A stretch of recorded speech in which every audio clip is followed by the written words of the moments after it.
자, 여러분, 어, 이제 실제적으로 본문으로 한번 들어가 볼까요?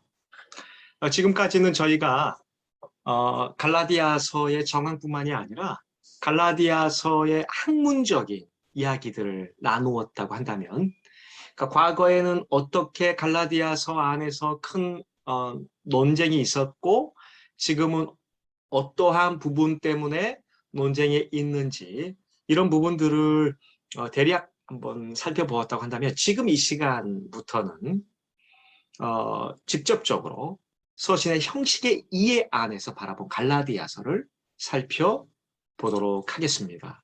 그렇죠? 자, 서신으로서의 갈라디아서의 구조입니다. 자, 이 서두 부분은 1장 1절에서 5절까지예요. 그리고 발신자, 수신자, 인사말이 여기에 나와야 해요. 그리고 그 다음 단락이 이제 감사 단락입니다. 1장 6절에서 10절까지입니다. 그런데 실제적으로 감사 단락은 등장하지 않아요. 갈라디아서에는. 뭐가 등장하냐면 질책 단락이 등장해요. 이 부분도 조금 이따 또 설명을 드리고요. 자, 그런 다음에 이제 본론 부분이 등장하는데요. 감사 단락에 등장하는 키워드가 본론 부분에서 나타나는 것이에요. 네. 물론 이제 감사 단락이 나타나지 않은 등장하지 않는 바울의 서신도 존재합니다. 그러나 감사 단락이 있는 경우에는 감사 단락에 있는 키워드를 가지고 본문의 대략적인 상황을 살펴볼 수 있다. 네. 자, 이 본론 안에는 어떠한 포뮬라, 어떠한 관용어구들이 있는지를 살펴볼 것입니다. 간략하게. 네, 이 본론의 어떤 전체적인 내용을 살펴볼 시간은 없어요. 이 부분은 여러분들에게 제가 공을 던지겠습니다. 자, 그런 다음에 매직말 부분이에요. 네. 자, 이렇게 네 부분을 갈라디아서의 구조로 우리가 확정할 수 있습니다. 갈라디아서 1장 1절입니다. 사람들에게서 난 것도 아니요 사람으로 말미암은 것도 아니요 오직 예수 그리스도와 그를 죽은 자 가운데서 살리신 하나님 아버지로 말미암아 사도된 바울은 네 여기에 보면은 음, 죽은 자 가운데서 살리신 부활의 개념이 등장을 해요. 그거 아세요, 여러분? 바울 서신의 서두 부분에 그것도 첫 구절에 이렇게 첫 구절 부활이라는 개념을 가지고 온 경우는 갈라디아서밖에 없습니다. 물론 부활이라는 개념이 본문에 등장을 하죠. 서두 부분의 첫 어떤 시작하는 이 어떤 상황에서는요. 부활이라는 어떤 개념이나 단어를 찾아볼 수 없을 거예요. 네. 그리고 여러분 누군가에게 인사를 한다라고 했었을 때 여러분 이제 뭐 2021년 이제 지금 9월인데 또 올해를 마지막으로 또 사역지를 옮겨야 되는 상황도 있을 수 있잖아요. 그러면 뭐 자기소개서도 쓰고 이력서도 쓰고 면접도 보고 뭐 그럴 거 아니에요. 네. 이제 그런다고 봤을 때 자기소개서를 쓴다고 해봅시다. 네. 최대한 겸손하게, 최대한 나를 피하라면서 좀 이렇게 해야 되는 거 아니에요? 그런데요, 여러분.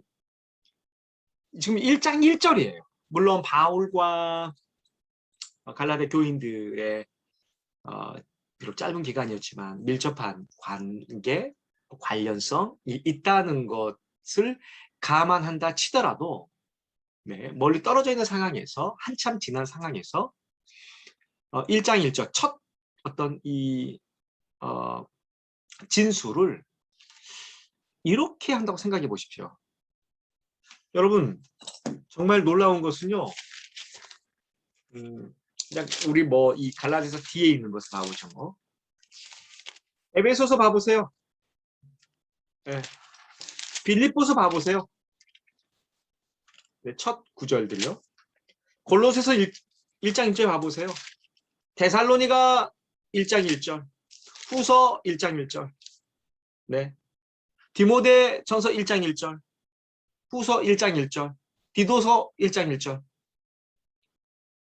여러분, 되게 짧거나 어떤 그 흐름 자체가 뭐라 그럴까요? 긍정적인 표현이라고 한다면 이 지금 갈라디아서 1장 1절 같은 경우는 그렇지 않아요.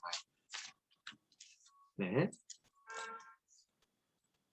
아니요. 아니요. 그러나라는 알라가 등장을 합니다. 이렇게. 네. 한국말로는 번역이 안 되었어요.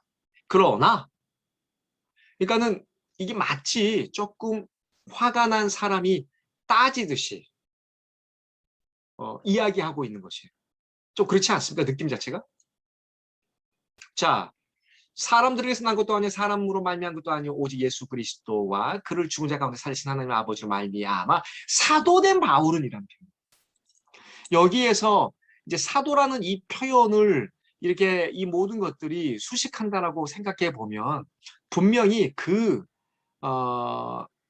갈라디아 지역에 있는 교회들 안에 거의 거짓 교사들이 바울에 대하여서 바울이 가지고 있는 사도라는 직분에 대하여서 아주 부정적으로 고소했던 것 같아요. 그리고 이 고소에 대하여서 이 갈라디아에 있는 교인들은 뭐라고 그럴까요? 좀 동조, 암묵적인 동조 내지는 뭐 적극적인 동조, 어쨌든 동조를 하였던 모양이에요. 그러기 때문에 이 부정적인 이야기들, no, no, not, but, 예, 이런 표현을 감히 쓰는 거죠. 네. 그리고 여러분, 여기 이제 부활이라는 개념을 제가 가지고 왔는데요. 언급을 했는데, 지적을 했는데, 너무나 놀라운 것은요. 1장 1절에 있는 네, 부활이라는 이 개념이요. 처음 시작하잖아요. 시작을 부활로 하잖아요. 개념을 끄집고 오잖아요. 마지막 끝을요. 부활이라는 개념을 가지고 와요. 6장 마지막 부분 봐보세요. 찾아보세요. 네. 어디게요? 몇 절이게요? 몇 절이에요? 교수님 안 보이는데요. 뭐 이럴 수 있는데요. 안 보이죠? 네, 보일 리가 없죠. 왜냐하면 6장 15절을 보면 새로 지으심을 받은 것만이 새로 지으심을 받은 것만 이 표현이요. 사실은 카이네 크티시스라는 표현이거든요. 여기에 고린도 후서 5장 17절에 등장하는 표현입니다. 거기는 새로운 피조물이라는 표현이거든요. 거듭 열매하고 이 카이네 크티시스라는 그러니까 고린도 후서 5장 17절은 새로운 피조물이라고 번역을 해놨는데 왜 갈라디아서 6장 15절에는 똑같은 표현인데 새로 지으심을 받은 것이라고 번역을 했는지 저는 모르겠어요. 그래서 제가 이것과 관련해서 제가 작년에 또 글을 하나 썼어요. 그러니까 그건 리스에서 찾아보시길 바래요. 아니 어쩌면 여러분 가지고 있는 그 강의 안에 있을 거예요. 네. 자, 여러분 그 표현이요. 카이네크티스라는 표현 자체가 고린도 후서 5장 17절 그 문맥에 따르면요. 부활과 관련이 되어져요. 무슨 말이냐면 예수 그리스도의 십자가의 죽음과 부활의 결과로서 새로운 상황, 카이네크티스가 오는 거예요. 그렇기 때문에 이 단어를 저는 부활이라는 단어와 밀접하게 관련시켜야 된다고 생각해요. 보세요. 시작을 부활이라는 개념을 가지고 왔고 마지막을 부활이라는 개념을 가지고 왔어요. 마치 이렇게요. 여기 안에 지붕처럼 말이죠. overarching을 했습니다. 그러면 이 안에 있는 것들은 뭐가 될까요? 부활에 관련된 이야기들. 적어도 이 개념에 근거한 이야기들이라는 것이에요. 실제적으로 여러분 사도행전도 이런 모습이 보여요. 사도행전 1장 1절 보세요. 1장 3절 서두 부분이에요. 하나님 나라가 등장해요. 표현이. 사도행전 마지막 절 보세요. 사도행전 28장 마지막 절 봐보세요. 하나님 나라가 등장해요. 이건 무슨 이야기일까요? 사도행전이. 하나님 나라의 확장에 관련된 이야기라고 저는 확신합니다. 네. 1장 8절을 가지고 저희가 이제 지역적으로 점점점 복음이 어떻게 선포되어졌는지 네, 이렇게 보잖아요. 점점점 확장되어지잖아요. 지역적으로. 하나님 나라가 이렇게 확장되어지는 거잖아요. 네, 마찬가지.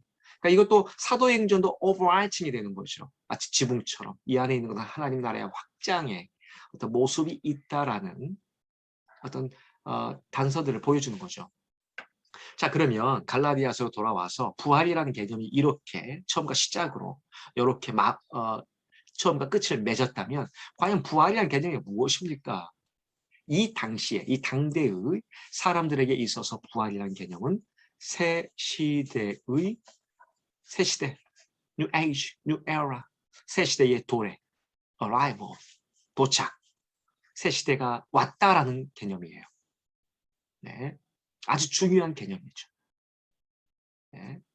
바울은 의도적으로 이 부활이라는 개념을 가지고 와요. 왜냐하면 뒤에서 보겠지만 새 시대가 뭐예요? 예수 그리스도의 십자가와 부활에 의해서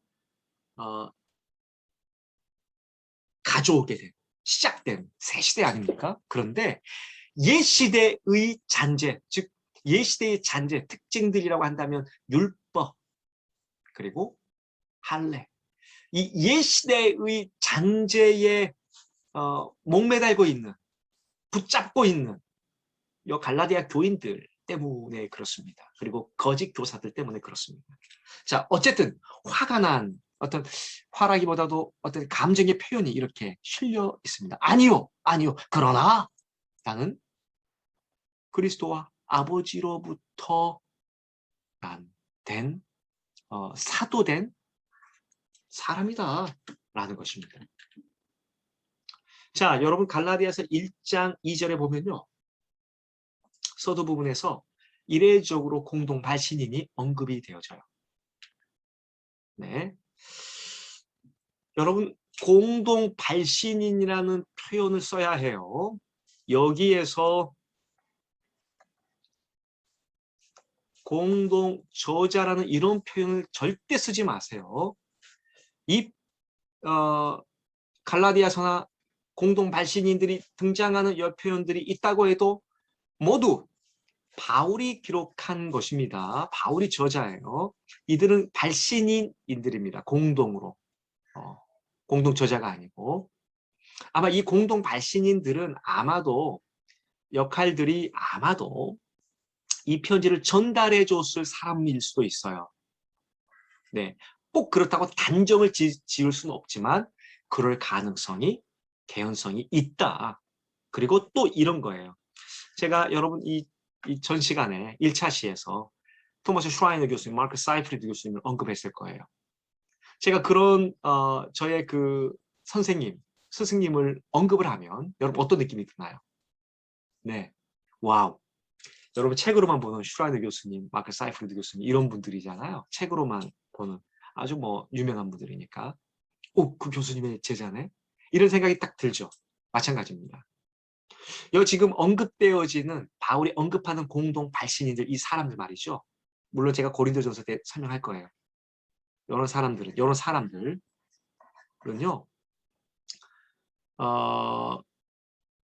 실제적으로 이 편지를 받는 수신자들, 각 편지를 받는 수신자들, 뭐 갈라디아서는 조금 예외적이고요.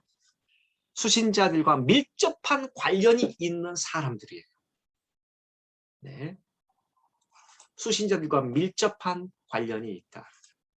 또는 뭐 이 편지를 전달했을 개연성도 존재하고요. 바울도 역시 이 수신자들과 관련이 있고 밀접한 관련이 있지만 이 언급되어진 사람들도 역시 바울만큼 좋은 관계에 있는 사람들이에요. 일종의 개런티라고 생각하면 어떨까요? 네, 일종의 보증, 네, 보증하는 어떤 그런 사람들일 수도 있어요. 그러니까 공동 발신인을 언급했을 때는 어떤 그런 느낌이 있는 거예요. 개런티가 있습니다. 개런티. 네. 자, 그래서 1장 2절에 갈라디아서 이름을 언급하지 않고 함께 있는 모든 형제와 이런 표현이 있습니다. 함께 있는 모든 형제와 더불어 갈라디아 여러 교회들이 편지하노니 이런 표현이거든요. 그러면 이 편지는 바울인 내가, 사도 바울인 내가 보내지만 나와 함께 있는 형제들이 보증하는 내용이다라는 것입니다. 네. 아주 이례적으로 아주 이 발신인의 직접적인 스파시픽한 어떤 구체적인 이름이 아닌 바울과 함께 하고 있는 이 편지를 쓰고 있을 때 함께 하고 있는 동역자들 그리고 아마도 이 갈라디아서 수신자들이 알았을 사람들이 이렇게 언급이 되어지고 있는 거예요. 이유가 있겠죠. 야, 너희들은 이렇게 모든 사람들이 보증하는 이신칭의 믿음 이 부분에 대해서 내가 언급하고 있다. 어떤 그런 센스가 함축의 요한에 담겨져 있다라고 생각하면 좋을 것 같습니다. 자, 갈라디아서 1장 4절에서 5절까지를 보시면요.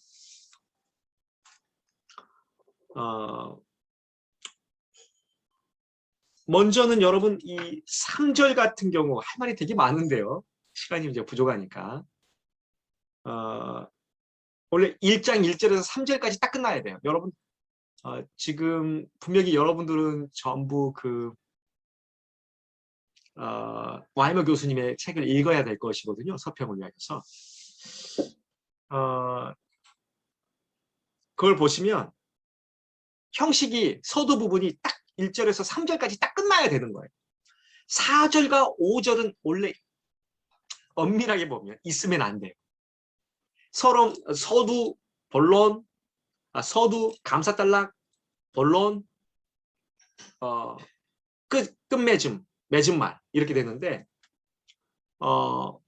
서두 부분은 1절부터 3절까지만 있는 거예요.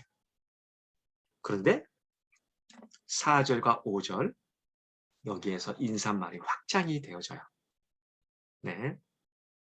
자, 여기에 확장이 되어지는 건 뭐냐면 그리스도께서 하나님 곧 우리 아버지의 뜻을 따라 이 악한 세대에서 우리를 건지시려고 우리 죄를 위하여 자기 몸을 들이셨으니 영광이 그에게 세세토록 있을지어다. 여기에 이제 그는 하나님이거든요. 성부 하나님. 자, 여러분 지금 이 구절을 넣었단 말입니다. 그리고 1장 1절에 부활이라는 개념을 가지고 왔단 말입니다. 그리고 이것은 원래 보통은 4절에서 5절은 없는데 가지고 왔단 말이에요. 아마 이 학자들은요. 이 4절에서 5절까지가 그 당대에 같이 바울뿐만이 아니라 초기 기독교 성도들이 고백했을 신앙 고백으로 인정합니다. 네. 마치 여러분과 제가 사도신경을 같이 고백하는 것처럼. 네. 근데 가지고 온 것을 보니까요, 여러분. 십자가 사건이에요.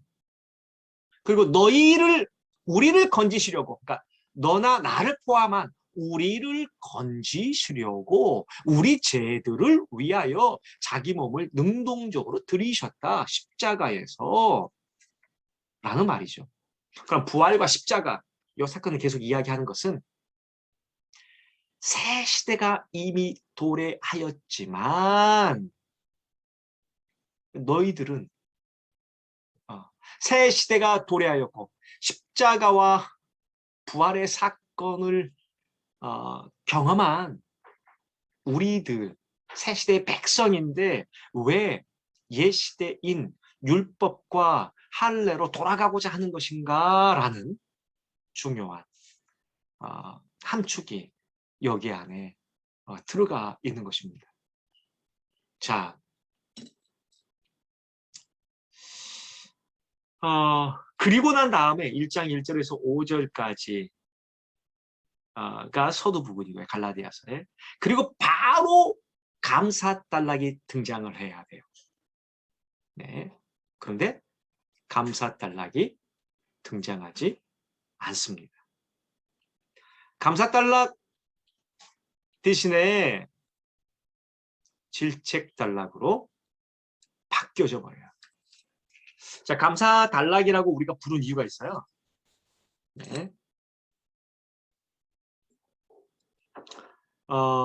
이제 감사단락에서 이제 저희가 조금 이해를 해보자면, 감사단락은 유카리스테오라는 단어가 서두에 오기 때문에 감사단락을 시작하는 첫 머리에 오기 때문에 우리가 이제 감사단락이라고 부르는 거예요. 네, 서두 부분이 끝나고 본론 부분으로 들어가기 이전에 위치해요. 학자들은 이 감사단락을 서두 부분에 넣어야 된다. 저는 와이머 교수님과 함께 넣어서는 안 된다. 왜? 감사단락이 너무나 중요한 단락으로 기능하고 있기 때문이다. 사실은 이제 이 당시에 나타나는 편지들과 감사달락 편지들의 감사달락이 등장을 해요. 그런데 바울 서신과 비교했을 때는 좀 고정적이진 않아요. 네. 감사달락은 단순히 뭐 육적인 안녕에 머물고 단순한 형식을 이제 고수하는데 바울은 이렇게 세속 편지에서 나타난 어떤 감사단락이라는 어떤 이 감사 표현을 가지고 자신의 어떤 편지의 주요한 어떤 기능을 하는 역할을 하는 단락으로 부분으로 전략적으로 사용하고 있다고 여러분은 생각했으면 좋겠습니다. 네, 이에 대하여서 뭐 여러 학자들이 있으니까요. 한번 살펴보시면 좋을 것 같은데, 자, 갈라디아서 1장 6절을 보시면요. 네, 바로 이 표현입니다. 네, 여기 단어에 뭐가 와야 된다? 유카리스테오가 와야 된다는 거예요. 네. 자, 그런데 여기 뭐예요? 타우마조 이거든요. 타우마조는 놀라다, 뭐 이상하게 여기다, 놀라다, 너무너무 깜짝 놀라다 이런 뜻이에요. 네, 뭐 때문에 놀래느냐? 그리스도의 은혜로 너희를 부르신 이를 이같이 속히 떠나 다른 복음을 따르는 것을 내가 이상하게 여기노라라는 것입니다. 네. 다른 복음을 따르는 것을 내가 이상하게 여긴다. 자, 여러분, 지금 1장 1절부터 시작되어진 이례적인 표현, 좀 이렇게 감정이 실린 표현들을 본다면 지금 내가 이상하게 여긴다라는 이 즈음에서 이 표현은 유카리스테오라는 단어 일반적으로 이제 세속적인 편지에도 그 표현들이 있으니까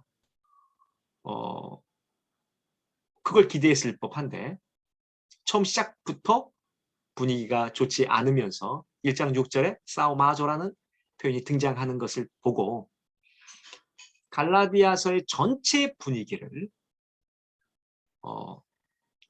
감지했을 거예요. 수신자들을 위한 감사 대신에 바울은 그들의 행동에 대해 놀라움을 표시해요. 그는 그들이 그리스도의 은혜로 너희를 부르신 이를 이같이 속히 떠나서 다른 복음을 쫓고 있다라고 지적하고 있고요. 그 다른 복음을 전하거나 쫓는다면 저주를 받을 것이다. 이제 뒤에서 명시하거든요. 네. 자, 여러분, 저는요 여기서 이제 하나 좀 지적하고 싶은 게 있어요. 네. 1장 6절에서 7절을 보시면, 네, 그리스도의 은혜로 너희를 부르시니 이같이 속히 떠나 다른 복음을 따르는 것을 내가 이상하게 여기노라. 다른 복음은 없나니 하고 여기에 또 하나 나오거든요. 사실은 저는 여러분 이 표현이 how, uk, as nalo 이 표현이 여기로 들어가야 된다고 생각해요. 네. 여러분 뭐 제가 이상한 게 아니고 장절 구분은 처음부터 있지 않았어요. 저희가 만든 거예요, 편의상. 만들어진 지, 이렇게 구분이 되어진 지, 그렇게 많지 않아요. 오래되지 않아요. 그러니까 초대교회 때부터 있지 않았다고요. 초대교회 때부터 있지 않았어요. 네.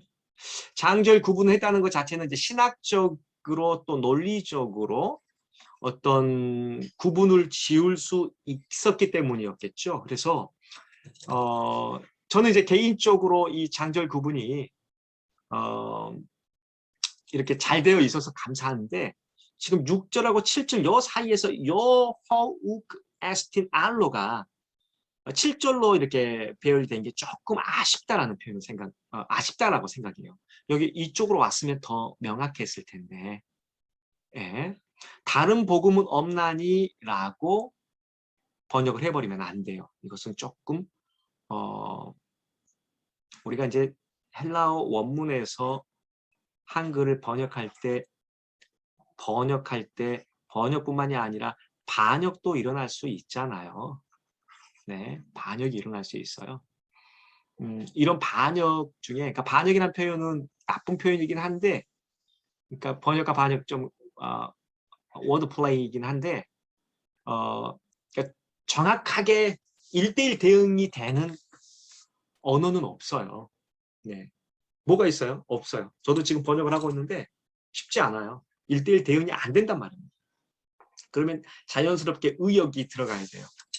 근데 저는 이제 1장 7절 요 부분도 조금 직역으로 여기 넣어야 되는 거 아닌가. 이 부분으로 와야 된다. 생각을 하고 있는 것입니다. 자, 그러면 이렇게 되겠죠. 헤테론 유안갈리온 허 욱 에스틴 알로 여기에 허가요, 여러분 관계대명사입니다. 바로 앞에 있는 유안겔리온을 뜻하는 관계대명사예요. 자, 다른 복음 그러면 이제 합쳐보면요, 이 관계대명사니까 이 허가 그렇죠. 그러면 이 허가 관계대명사인데 합쳐보면 다른 복음 이 알로나 헤테론이 전부 다 다른이란 뜻이거든요. 헤테론도 다른, 알로도 다른이란 뜻이에요. 그러면 관계대명사 고려해서 번역을 해보면 다른 복음은 없나니 이렇게 좀 뭐라 그럴까요? 반복해서 번역이 되어질 수밖에 없어요. 막 그래서 밑으로 뺐나 이런 생각도 하는데요. 제가 왜 이 번역이 제고되어져야 한다고 생각하냐면요. 자 보세요. 헤테론이 다른이란 뜻이라고 했고 알로도 다른이란 뜻이에요. 자, 다른 유한계명 복음이잖아요. 자, 그것은 관계대명사니까 다른 것이 아니다라는 거거든요. 자, 헤테론 복음 좀 있는 그대로 한번 해볼게요. 헤테론 복음 이것은 알로가 아니다라는 거죠. 이해가 되죠?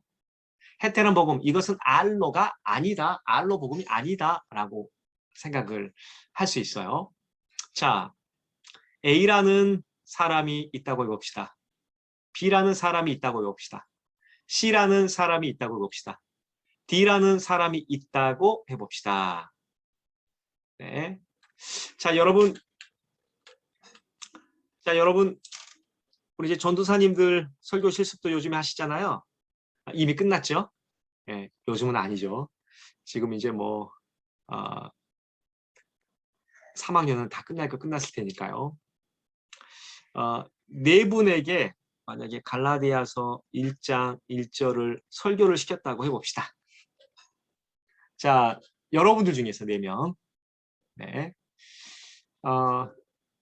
질문 던져볼게요. A, B, C, D 이 4명의 전도사님들이 토시 하나 안 틀리고 똑같이 설교를 할까요? 어떻게 생각하세요? 아니죠. 특징이 있겠죠. 강조점이 있겠죠. 어떤 분은 부활을 강조할 수도 있고 약간의 차이들이 있겠죠. 네, 차이들이 존재하지 않아요? 좀 다름이 존재하지 않아요? 차이. 다름, 다 다르겠죠. 그렇죠? 이때 여러분 사용하는 단어는 알로라는 표현입니다. 왜요?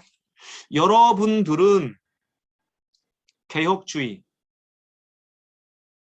총신이라는 공동체에 있는 사람들이에요. 자, 여러분들이 갈라디아서 1장 1절을 설교한다고 했었을 때 여러분들은 비록 차이가 있겠지만 그 내용 자체에 있어서 여러분들은 절대적으로 개혁주의 신앙, 총신에서 배운 것들이 묻어나고 여기 안에 있는 거예요. 한 울타리 안에 있는 거예요. 이 울타리 안에서 다름을 말하는 거예요. 네. 이 울타리 안에서 약간의 차이가 있는 거예요. 다름이 있는 거예요. 그런데 지금 요즘에 그 이단들이 너무 많잖아요. 신천지, 네, 동방번개, 전능신교. 네, 이거 동방번개나 이런 것들은 전부 다 중국에서 들어온 것들입니다. 네, 정말 말도 안 되는 이야기들입니다. 신천지도 말이 안 되는 이야기들인 거죠. 자, 만약에 갈라디아서 1장 1절을 우리와 그들과 한다고 했을 때 여기에서 차이가 존재하죠. 이건 뭐라고 불러요?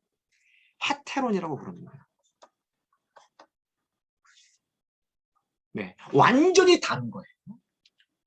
자, 그래서 여러분 가지고 있는 강의를 보시면 형용사 헤테로스는 다른 종류의 다른 개체, 다른 종류의 완전히 다른 종류의 다른 개체를 말하는 거고, 알로서는 같은 종류 안에서의 다름을 말하는 것이에요.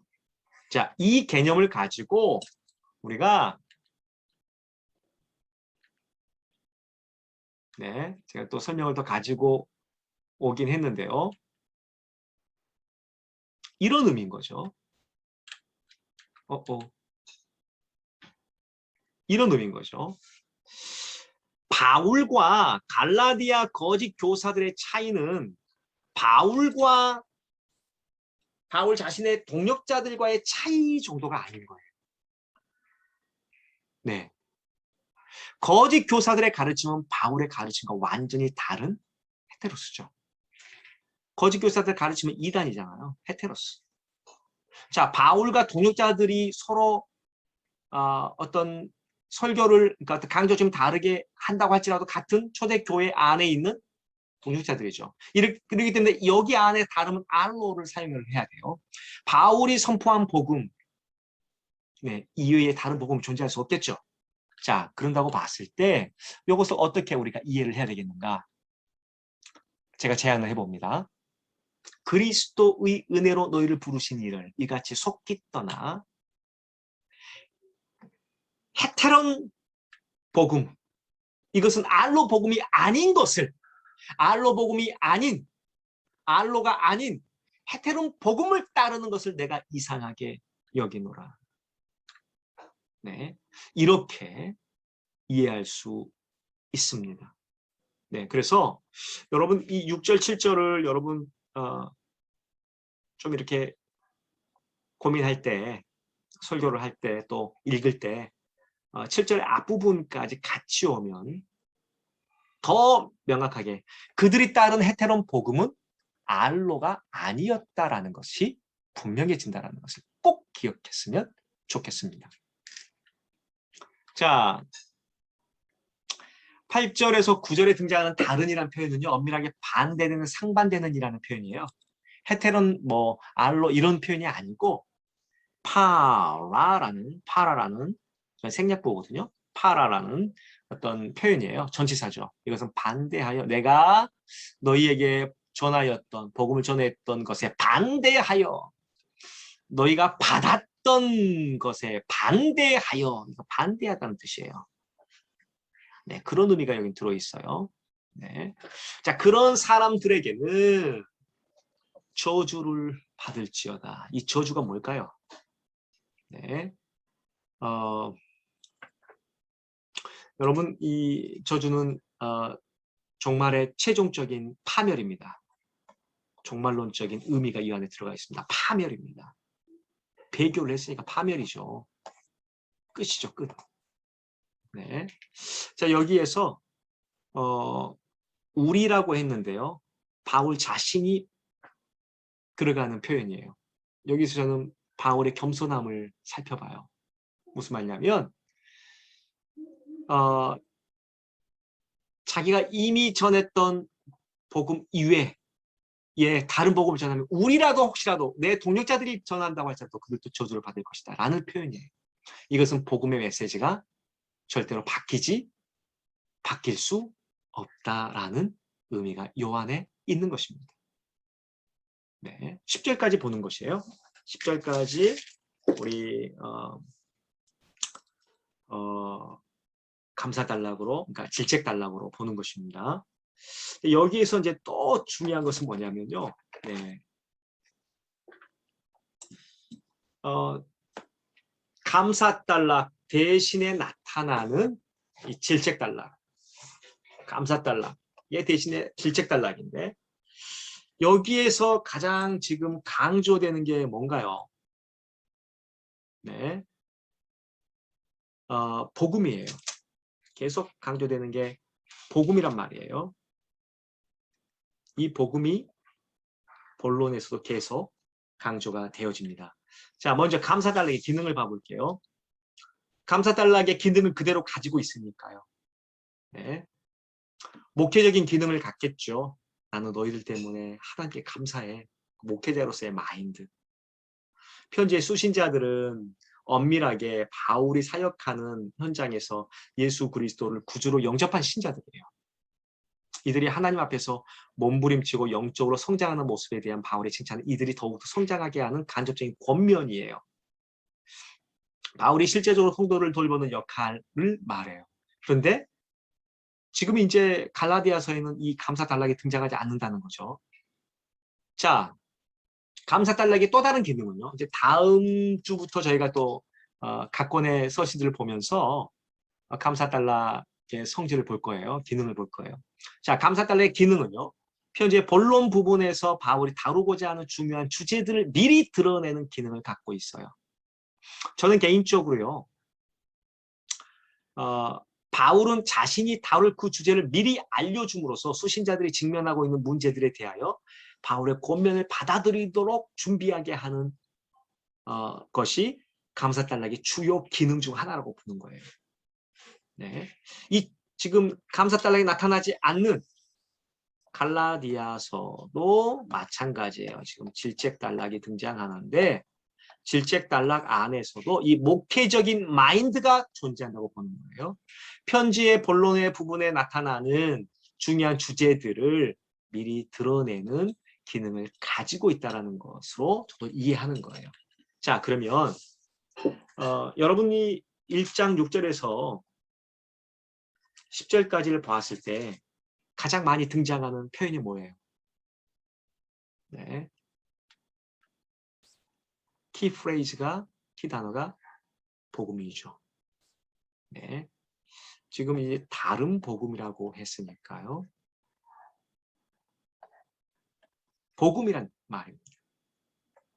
여러분, 바울은요. 1장 11절에서 6장 10절까지요. 복음에 대해서만 다른 복음에 대해서만 이야기할 것입니다. 왜?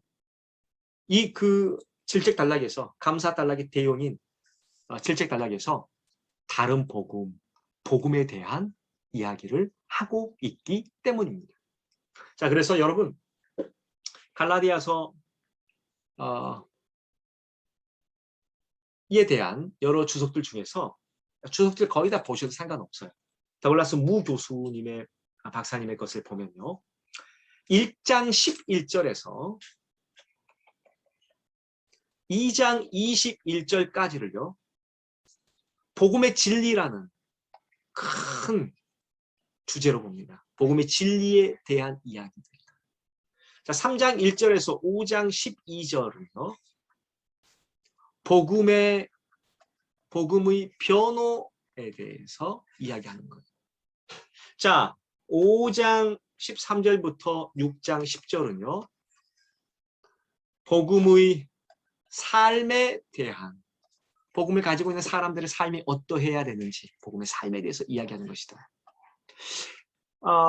더글라스 무 박사님은 저처럼 지금 이 감사 단락의 대용으로 사용된, 대체로 사용되어진 이 질책 단락에서 어떤 그 주요 기능 중 하나가 미리 보여주는 기능, foreshadowing 기능을 명시적으로 이렇게 드러내놓고 인정하는 듯한 발언은 하지는 않습니다만, 그럼에도 불구하고 그 이후에 어떤 단락을 이렇게 나누고 있어요. 네. 그러니까 한마디로 복음에 대한 이야기라는 거예요. 그러니까 이 감사 단락에 등장하는 이 표현이 이렇게 씨앗이었다고 한다면 본론의 각 부분에 씨앗이 심겨져서 이게 어떤 열매를 맺고 어떤 성장하는 것을 보여주는 거예요. 그 씨앗이 자라는 모습. 네. 지금 감사 단락에 등장하는 바울 서신은 제가 다 이렇게 보여줄 거예요. 너무나 놀라운 부분입니다. 네. 본론은 이렇게 한번 또 크게 큰 어떤 덩어리로 한번 나눠볼 수 있을 것 같고요. 본론 부분에는 관용 어구가 등장하지 않아요. 네. 상당히 부드러운 어조인데 바울과 갈라디아 교인들과의 심각한 관계를 고려했을 때 충분히 이해될 수 있는 상황인 거죠. 지금 이 편지를 받은 요 사람들은 다른 복음을 완전히 따랐다, 배교했다라고 생각하지 마세요. 만약에 이것도 이제 학자들 사이에서 큰 어떤 이슈거든요. 갈라디아 교인들은 이미 다른 복음을 따르고 있다, 따랐다라고 이야기하는 학자도 있는가 반면에 저는 그렇게 생각하지 않아요. 왜냐하면 그렇게 생각한다면 편지를 보낼 이유가 없겠죠. 네. 기로에 서 있는 거예요. 옛 시대로 넘어가고자 하는, 다시 go back 하려고 하는 어떤 그런 기로에 서 있다라고 생각하시면 좋을 것 같아요. 자, 그리고 6장 16절을 보면요, 여러분, 이게 이제 마지막 부분은 6장 11절부터거든요. 6장 11절에 보면 내 손으로 너에게 이렇게 큰 글자로 쓴 것을 보라. 네, 6장 11절에 보면 이건 대서자를 사용했다는 증거입니다. 내 손으로 너에게 이렇게 큰 글자로 쓴 것을 보라. 그럼 그 전에는 안 썼어요? 무슨 말이냐면 지금 바울은 갈라디아서를 기록할 때 대서자를 고용해서 대서자에게 딕테이션, 받아쓰도록 하고 있는 거예요. 이 6장 11절에서부터